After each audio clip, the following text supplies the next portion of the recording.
Good morning students. তোমালোকৰ আগন্তুক high school শিক্ষান্ত পৰীক্ষা 2025ৰ বাবে তোমালোকে প্ৰিপেৰেশ্যন কৰি আছে। সকলোকে শুভেচ্ছা জনাইছোঁ। আৰু তোমালোকৰ পৰীক্ষাৰ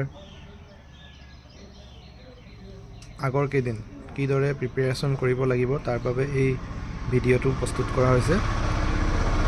আমি সকলোৱে জানো যে আমাৰ পৰীক্ষাসমূহৰ আগৰ কেইদিন আমাৰ পৰীক্ষাৰ ভাল ফলাফল নিৰ্ণয় কৰাত খুবেই গুৰুত্বপূৰ্ণ ভূমিকা পালন কৰে। গতিকে আমাৰ যে পৰীক্ষাসমূহ আগৰ কেইদিন আমি কিদৰে পঢ়ি যাব লাগিব সেই বিষয়লৈ এই ভিডিঅ'টো আমি প্ৰস্তুত কৰিছোঁ। সকলোৱে যাতে মন দি শুনে তাকে কামনা কৰিলোঁ।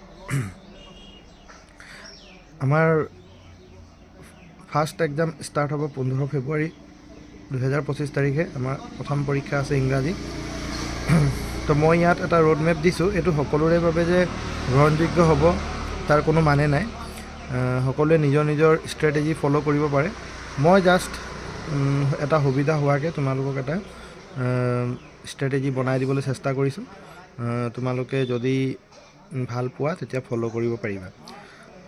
যিহেতু ইংৰাজী বিষয়টো আমাৰ প্ৰথম পৰীক্ষা ইংৰাজী বিষয় হৈছে আৰু first impression is the last impression বুলি কোৱা হয়। গতিকে প্ৰথম পৰীক্ষাটো আমাৰ ভাল হ'বই লাগিব।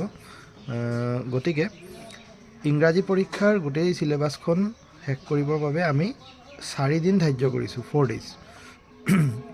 তাৰমানে 11, 12, 13, 14 এই 4 দিন আমি ইংৰাজী বিষয়টোৰ বাবে দিব লাগিব।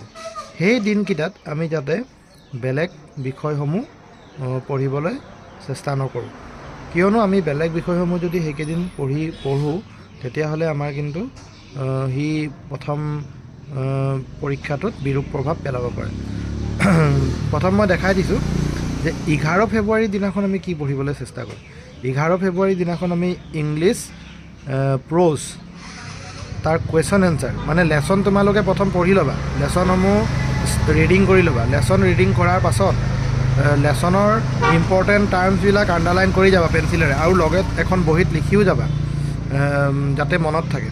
তাৰপিছত কুৱেশ্যন এনচাৰসমূহ পঢ়িবা, মুখস্থ কৰিবা আৰু তাৰপিছত কুৱেশ্যন এনচাৰসমূহ নোচোৱাকৈ লিখি যাবা প্ৰত্যেকটো কুৱেশ্যন এনচাৰ যাতে পৰীক্ষাৰ বাবে সুবিধা হয়। তাৰপাছত তোমালোকে ঠিক তেনেদৰে পয়েট্ৰিখিনি কৰিবা। পয়েট্ৰি পৰ্চনটো পয়েট্ৰি যেনেকৈ আছে কবিজনৰ নাম হওক বা ৰাইমিং ৱৰ্ডছবিলাক হওক সেনেকৈ বা ইম্পৰ্টেণ্ট কিবা এটা শব্দই হওক তাৰ বানানটো তোমালোকে বহীত লিখি চাবা। লিখি চালেহে তোমালোকে পাৰিবা। তাৰ লগতে তাৰ কুৱেশ্যন এনচাৰসমূহ MCQৰ বাবে সেইখিনি চাবা আৰু সেইখিনি লগতে লিখি চাবা। প্ৰথম 11 ফেব্ৰুৱাৰীৰ দিনাখন ৰাতিপুৱাৰ পৰা শুই উঠিয়েই ইংৰাজী বিষয়টোহে চব ইংৰাজী কিতাপ বহীসমূহ চব সন্মুখত লৈ ল'বা। স্কুলৰ বহী হওক, টিউশ্যনৰ বহী হওক বা তোমাৰ নিজস্ব কপি যি আছে সকলো চব নিজৰ আগত গোটাই লৈ পঢ়িবলৈ আৰম্ভ কৰি দিবা। সেইকেইদিন কিন্তু বেলেগ ছাবজেক্ট নপঢ়িবা মোৰ মতে। তাৰপাছত ছাপ্লিমেণ্টেৰী ৰিডাৰ আছে আমাৰ। ছাপ্লিমেণ্টেৰী ৰিডাৰৰো যিহেতু লং কুৱেশ্যন আহে গতিকে তাৰ লেচনসমূহ পঢ়ি তাৰ কুৱেশ্যন এনচাৰখিনি লিখি কুৱেশ্যন এনচাৰসমূহ মুখস্থ কৰি লিখি চাবা। তেতিয়াহে তোমালোকৰ পৰীক্ষাৰ ৰিজাল্ট ভাল হ'ব। সেইটো কিন্তু 11 ফেব্ৰুৱাৰীৰ দিনাখনেই কৰিব লাগিব। 11 ফেব্ৰুৱাৰী তাৰপিছত 12 ফেব্ৰুৱাৰীৰ দিনাখন সেই 11 ফেব্ৰুৱাৰীৰ দিনাখন ইমানবোৰ প্ৰশ্ন উত্তৰ তোমাৰ লিখি শেষ নহ'বও পাৰে। তেতিয়া তুমি আকৌ 12 ফেব্ৰুৱাৰীৰ দিনাখনো সেইটো কণ্টিনিউ কৰিবা ৰাতিপুৱা শুই উঠি। আৰু সেইকেইদিন তোমালোকে পৰাপক্ষত টোপনি ক্ষতি নকৰিবা, কাৰণ তোমালোকৰ পৰীক্ষাৰ টোপনি ক্ষতি কৰিলে কিন্তু এটা বিৰূপ প্ৰভাৱ পেলাই আমাৰ স্মৃতিশক্তিটো অকণমান কমি যোৱা বুলি অনুভৱ হয়। তাৰপিছত 12 ফেব্ৰুৱাৰীৰ দিনাখন তোমালোকে সেই যে ইনকমপ্লিট শেষ হৈ নোযোৱাসমূহ সম্পূৰ্ণ কৰিবলৈ চেষ্টা কৰিবা। যিসমূহ লেচন থাকি গ'ল, যিসমূহ প্ৰশ্ন উত্তৰ তোমাৰ মুখস্থ নহ'ল সেইসমূহ শেষ কৰিবা। বা ছাপ্লিমেণ্টেৰী ৰিডাৰে থাকি গ'ল, শেষ নহ'বও পাৰে প্ৰথম দিনাখন, সেইবোৰ শেষ কৰিবা। লগতে এছেখিনি কমপ্লিট কৰি থ'বা ছেকেণ্ড দিনাখন। এছে যি চাইছা তোমালোকে এছেসমূহ শেষ কৰিবলৈ চেষ্টা কৰিবা।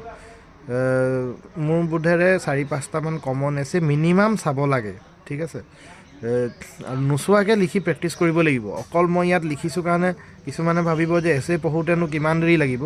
কিন্তু অকল পঢ়িলে নহ'ব, লিখি চাব লাগিব দেই, বহীত লিখি চাবা তোমালোকে। তাৰপিছত 13 ফেব্ৰুৱাৰীৰ দিনাখন গ্ৰামাৰ পৰ্চনটো ৰাখিছোঁ।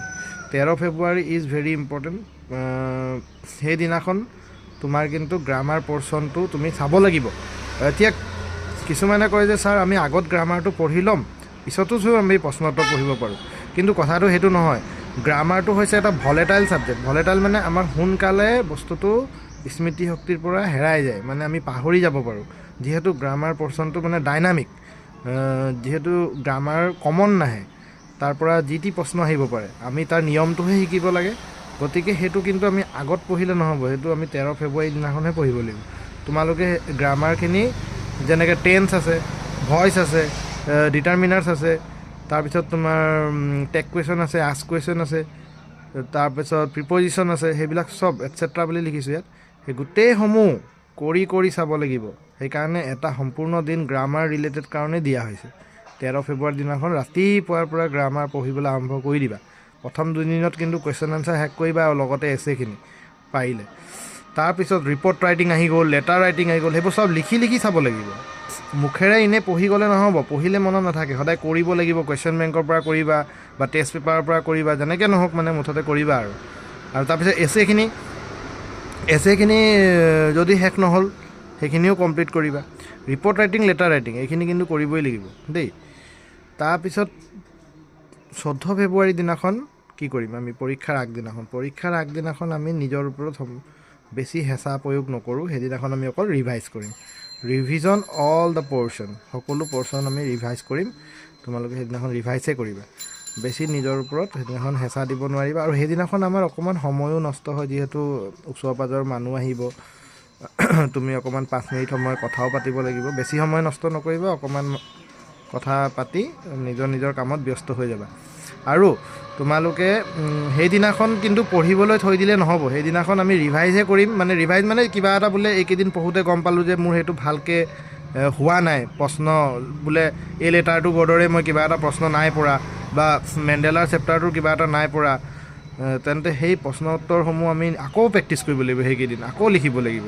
সেই 14 ফেব্ৰুৱাৰীৰ দিনাখন আকৌ লিখি চাব লাগিব, তেতিয়াহে পৰীক্ষাত পাৰিম। তেতিয়াহে আমাৰ 15 ফেব্ৰুৱাৰীৰ দিনাখন ৰাতিপুৱা শুই উঠি পৰীক্ষা যেতিয়া দিবলৈ যাবা, তেতিয়া মনত ফুল কনফিডেঞ্চ থাকিব যে মই ভালদৰে পঢ়ি আহিলোঁ, মই এতিয়া পৰীক্ষাটো ধুনীয়াকৈ দিম। সেনেকৈ ভাবি পিনে যাব লাগে, সদায় পজিটিভ মাইণ্ডেড। সেইটোৱে মই ক'বলৈ বিচাৰি আছিলোঁ। তাৰপিছত ইংলিছ পৰীক্ষাটো তোমাৰ যদি ভাল হ'ল, সি তোমাৰ এটা পজিটিভ ইম্পেক্ট কৰিব, মানে তোমাৰ বাকীখিনি পৰীক্ষা সকলোখিনি ভাল হ'ব। আৰু আজিকালি তোমালোকে গম পাইছা আৰু ABCD 4টা পেটাৰ্ণ হ'ব, তো তোমালোকে ভয় খাব নালাগে। যোনে পঢ়ি যাব ধুনীয়াকৈ সি পাৰিবই, কোনো ভয় খোৱাৰ কোনো কাৰণ নাই। আৰু সিমানো জটিল নহয়, সকলো ঠিকে ঠাকেই হ'ব। তাৰপাছত অসমীয়া বিষয়টোৰ আগত কিন্তু তোমালোকে চাই লোৱা যে 17 ফেব্ৰুৱাৰীত অসমীয়া পৰীক্ষাটো আছে। অসমীয়া পৰীক্ষাটোৰ আগত কিন্তু মাত্ৰ এদিনহে বন্ধ দিয়া হৈছে, 16 ফেব্ৰুৱাৰী। তো সেইদিনাখন আমি অসমীয়া ৰিভাইজ কৰি কমপ্লিট কৰিব নোৱাৰিবও পাৰোঁ। গতিকে তোমালোকে সেই যে ইংলিছ পৰীক্ষাৰ আগৰ 3 দিন সময় অসমীয়াৰ কুৱেশ্যন এনচাৰখিনি ৰিভাইজ কৰি থবা, মানে নোচোৱাকৈ লিখি। কাৰণ এদিনত নহ'ব, ছেকেণ্ড এক্সামটোৰ কাৰণে তোমাৰ সময়ে নাই, এদিন আছে। গতিকে 8, 9, 10 3 দিন অসমীয়াৰ কাৰণে দিছোঁ। লগত তোমালোকে ইচ্ছা কৰিলে মেথছটো চাব পাৰা, কিন্তু মোৰ মতে অসমীয়াটো ভালদৰে প্ৰেক্টিছ কৰাটো খুব প্ৰয়োজনীয় সেইকেইদিনত। কাৰণ কেলৈ, যিহেতু ইংলিছৰ পিছত অসমীয়া আছে, সেইকেইদিন যদি তুমি অকণমান পঢ়ি থৈ দিয়া, তুমি 16 ফেব্ৰুৱাৰীৰ দিনাখন অকল ৰিভাইজ কৰিলে চলি যাব। গতিকে 8, 9 আৰু 10 এই 3টা দিন কিন্তু তোমালোকৰ বহুত এটা ভাইটেল ৰোল প্লে কৰিছে। সেই 3 দিন তোমালোকে অসমীয়া একদম খৰচি মাৰি নোচোৱাকৈ মুখস্থ কৰি লিখি ব্যাকৰণৰ সৈতে ৰচনা ইত্যাদি সকলোখিনি শেষ কৰিব লাগিব। নহ'লে কিন্তু তোমালোকৰ পিছলৈ 16 ফেব্ৰুৱাৰীৰ দিনাখন শেষ নহ'বও পাৰে, বুজি পাইছানে? তো সেইটো কথা। তো 17 ফেব্ৰুৱাৰীৰ দিনাখন অসমীয়াৰ বাবে 8, 9 আৰু 10 এই 3 দিন কিন্তু প্ৰিপেৰেশ্যন কৰি থ'ব লাগিব, ঠিক আছে? তোমালোকে ভালদৰে এই ফটোটো মই স্ক্ৰীনশ্বট দি দিম বাৰু, কোনো কথা নাই, তোমালোকে এইটো কিন্তু ফ'ল' কৰিবা। তাৰপাছত আহি গ'ল মেথছৰ কাৰণে কিন্তু ছাফিচিয়েণ্ট টাইম আছে। চোৱা, 17 তাৰিখে অসমীয়া পৰীক্ষা দিয়াৰ পাছত আহি তোমালোকে দেখিছা 18, 19, 20 3 দিন মেথছৰ কাৰণে দিয়া হৈছে। তো এই 3 দিনটো আমাৰ কাৰণে ছাফিচিয়েণ্ট। আমি সুন্দৰকৈ সকলো প্ৰশ্ন 2-3 বাৰ ৰিভাইজ কৰিব পাৰিম। ৰিভাইজ কৰিম, MCQ চাম, সকলোখিনি চাই যাম। আমি গোটেই কিতাপখন দুবাৰমান ৰিভাইজ কৰিব পৰা এটা সময় দিছে আমাক, 3 দিন। সেইকাৰণে আমি ভালদৰে সেই 3 দিন ইউটিলাইজ কৰিব লাগিব। তাৰপিছৰ পৰীক্ষাবোৰ তেনেকৈ তোমাৰ আগত গেপছ দিয়া আছে, তোমালোকে সেনেকৈ পঢ়ি যাবা। কিন্তু এই পৰীক্ষাৰ বিষয়বিলাক যেনেকৈ বিজ্ঞানেই হওক, সমাজ বিজ্ঞানেই হওক, হিন্দীয়েই হওক, জিঅ'গ্ৰাফী হওক, এইকেইটা কিন্তু এই 8, 9, 10 এই দিনকেইটাত নপঢ়িবা।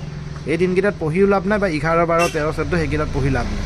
সেইকেইদিন পঢ়িলে তোমাৰ এই পৰীক্ষাবোৰতহে বিৰূপ প্ৰভাৱ পেলাব পাৰে। কাৰণ যিহেতু সেই পৰীক্ষাবিলাক শেষলৈ আছেগৈ, তোমালোকৰ বহুত দিন পাছত আছেগৈ, গতিকে তোমালোকৰ সি আকৌ ইবোৰ ছাবজেক্টতহে মানে অকণমান অসুবিধাত পেলাব পাৰে। গতিকে সেই বিষয়বিলাক সেই কেইদিনত 8ৰ পৰা 14লৈকে নপঢ়াই ভাল মোৰ মতে। বিজ্ঞান, সমাজ বিজ্ঞান আৰু হিন্দী, জিঅ'গ্ৰাফী বা এডভান্স, এইবিলাক এই 4টা বিষয় তোমালোকে কিন্তু 8 তাৰিখৰ পৰা 14 তাৰিখৰ ভিতৰত নপঢ়িবা। সেইকেইটা সেই পৰীক্ষাৰ আগৰ কেইদিন পঢ়িবা। আৰু সেইকেইটা কেতিয়া পঢ়িবা? সেইকেইটা তেতিয়াহ'লে তোমালোকে এতিয়া 1 তাৰিখৰ পৰা 7 তাৰিখলৈকে সময়খিনি আছে নহয়। সেইখিনিত জেনেৰেল ছায়েন্স, ছ'চিয়েল ছায়েন্স, তাৰপিছত হিন্দী বা জিঅ'গ্ৰাফী বা এডভান্স, এইবোৰ এই কেইদিনতে শেষ কৰি থোৱা। সেই তাৰ পিছলৈ সেই মাজৰ কেইদিন নপঢ়িবা আৰু, বুজি পালা নহয়? সেইকেইটাই তোমালোকৰ টিপছকেইটা। পৰীক্ষাৰ আগৰ কেইদিন যদি আমি সুচাৰুৰূপে নিজৰ দিনকেইটা আমি চলাব পাৰোঁ, পৰিচালনা কৰিব পাৰোঁ, তেতিয়া আমাৰ কিন্তু খুব ভাল এটা ফলাফল আমি আশা কৰিব পাৰোঁ। তাৰপিছত তোমালোকৰ বাবে এটা টিপছ দিছোঁ। টিপছকেইটা মই এনেই লিখি দিছোঁ, তোমালোকে নিজস্ব মতে ফ'ল' কৰিব পাৰা। চাই ল'বা যে read all the lessons by yourself for MCQ। মানে লেচনসমূহ নিজে পঢ়িব লাগিব। কোনোবাই পঢ়ি তোমাক MCQ উলিয়াই দিছে সেনেকুৱা নহয়। তোমালোকে লেচনসমূহ যদি নিজে পঢ়ি যাবা, তেতিয়াহে আজিকালি সেই ABCD পেটাৰ্ণত সফলতা লাভ কৰিব পাৰিবা। নেক্সট তোমালোকক দিছে write important dates, year, terms etcetera in your notebook before exam result. মানে পৰীক্ষাৰ যে আগৰ কেইদিন গেপছবিলাক আছে, যেনেকৈ সমাজ বিজ্ঞান হওক, বিজ্ঞান হওক, অসমীয়া হওক, তাত কিন্তু তোমালোকে ইম্পৰ্টেণ্ট ডেটছবিলাক, যেনেকৈ সমাজ বিজ্ঞানৰ বহুত চন থাকে, বা কিবা টাৰ্মবিলাক থাকে বিজ্ঞানৰ, যেনেকৈ যিকোনো বায়'লজিয়েই হওক বা তোমাৰ ফিজিক্স পৰ্চনটো হওক বা কেমেষ্ট্ৰি পৰ্চনটো হওক, সেই টাৰ্মবিলাক তোমালোকে কিন্তু লিখি প্ৰেক্টিছ কৰিব লাগিব পৰীক্ষাৰ আগৰ কেইদিন। তোমালোকে যিমানে লিখি চাবা সিমানে পাৰিবা। তাৰপিছত ডোণ্ট স্কিপ এনি লেচন। কোনো লেচনেই কিন্তু বাদ নিদিবা। সকলো লেচনসমূহ এবাৰ পঢ়িবই লাগিব পৰীক্ষাৰ আগত। বোলে মই এইটো চেপ্টাৰ ভালকৈ প্ৰিপেৰেশ্যন নহ'ল, এতিয়া আৰু নপঢ়োঁ, এনেকুৱাকৈ নহয়। এদিন এটা চেপ্টাৰ এৰি দিয়া মানে তোমাৰ MCQ বহুতখিনি কমি যাব পাৰে। সেইটো কাৰণে তোমালোকে স্কিপ নকৰিবা দেই। তাৰপিছত 4th টিপ হৈছে বিলিভ ইন ইয়ৰ চেল্ফ। নিজৰ ওপৰত বিশ্বাস ৰখাটো আটাইতকৈ প্ৰয়োজনীয়। তোমালোকে এনেকৈ ভাবিবা মই আগত এক্সামবিলাক যে সৰুৰে পৰা দি আহিছোঁ, তেনেকুৱা এটা এক্সাম হয়। মেট্ৰিক পৰীক্ষাটো কোনো এটা বহুত কিবা এটা বেলেগ হৈ যাব সেনেকুৱা নহয়। ভয় খাবলগীয়া একো নাই। তোমালোকে নিজৰ ওপৰত বিশ্বাসটো ৰাখিবা, বিলিভ ৰাখিবা, চেল্ফ কনফিডেঞ্চ ৰাখিবা। তোমালোকে ভাল ৰিজাল্ট নিশ্চয়কৈ কৰিব পাৰিবা। ইয়াকে ক'লোঁ। আৰু এইটো মই ফটো মাৰি স্ক্ৰীনশ্বট এটা দি দিম। কিন্তু মই আকৌ এবাৰ কৈছোঁ যে এইটো মই এটা তোমালোকৰ সুবিধাৰ্থেহে বনাই দিছোঁ। নিজস্ব তোমালোকৰ ষ্ট্ৰেটেজি হ'ব পাৰে, সেইটো ভাল কথা। তোমালোকে সেইটোও ফ'ল' কৰিব পৰা, কোনো কথা নাই। আৰু সকলোলৈ পৰীক্ষাৰ বাবে শুভেচ্ছা জনাইছোঁ। ধন্যবাদ।